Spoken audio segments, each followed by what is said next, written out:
A cold wind swept across the glass tower of Alders & Company as CEO Madeline Alders stood motionless near the top floor window, her eyes fixed on the security feed.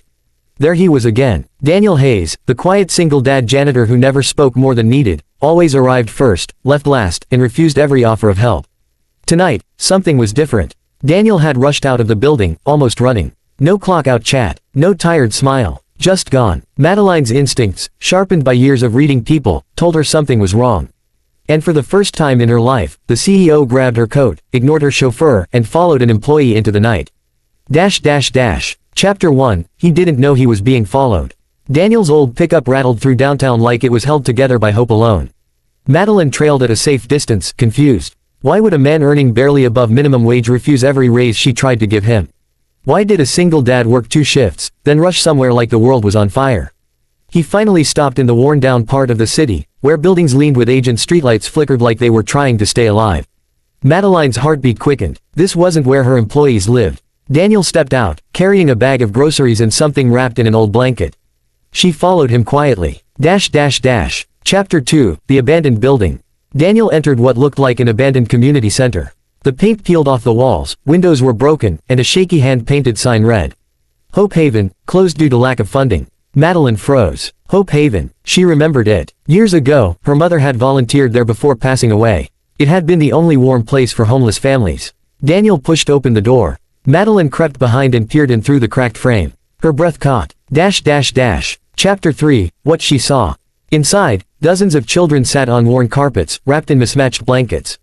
A few elderly people slept in corners. A pot of soup simmered on a portable stove. And in the center of it all, Daniel Hayes knelt on the floor, gently unfolding the blanket. Inside was his daughter, Lily. A little girl with warm brown eyes and hair tied with a fraying red ribbon. But she wasn't the only one. Daniel opened the bag of groceries and began handing out food. Not just to Lily, but to every child, every parent, every stranger who entered. He knelt beside an elderly woman, lifting a spoon to her trembling lips. He checked on a teenage boy with a sprained wrist, wrapping it with a cheap first-aid bandage. He laughed softly with Lily, then let her sit beside a lonely toddler who clung to her for comfort. This wasn't a shelter. This was a place Daniel kept alive on his own. With his janitor's salary. With no funding. With no help. With nothing but love. Madeline's throat tightened. Her empire had millions in reserves. And here was a man sweeping her floors. Feeding a community in secret. Chapter 4, The Moment That Broke Her.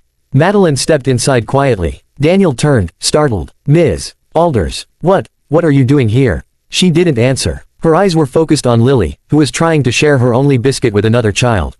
Madeline's voice cracked. Daniel, how long have you been doing this? He shrugged, embarrassed. Since the center lost funding. These kids, they had nowhere else to go. Someone has to keep the doors open. He tried to smile. It's nothing big. Nothing big. Madeline felt like the earth shifted beneath her. She had sat in boardrooms arguing over profit margins while this man gave away half his paycheck for strangers.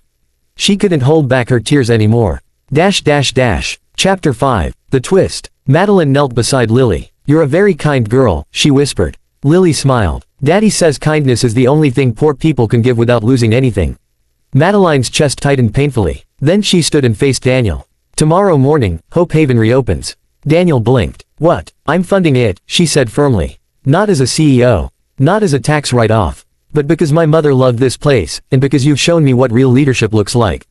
There was a hush across the room. Children peeked up from their blankets. A few adults stared in disbelief. Daniel shook his head. Madeline, this place needs thousands every month. And it will get it, she said. You're not alone anymore. Chapter 6, A New Beginning. 3 weeks later, Hope Haven reopened. Fresh paint, new beds, full-time staff, medical support, hot meals, a playground built with Lily's name engraved on a little wooden plaque. Daniel stood at the ribbon-cutting ceremony, wearing the only suit he owned, tears shining in his eyes. Madeline looked at him and Lily like they were family. Because in her heart, they were. Daniel Hayes, she said proudly, you are now the director of community outreach, with full salary, benefits, and staff. The crowd erupted in applause. Lily hugged her dad's leg tightly. Daniel whispered, thank you, for seeing us. Madeline smiled softly. No, thank you for teaching me what real success is. Ending, the message. Hope Haven became one of the most beloved community centers in the city, inspiring people from all walks of life.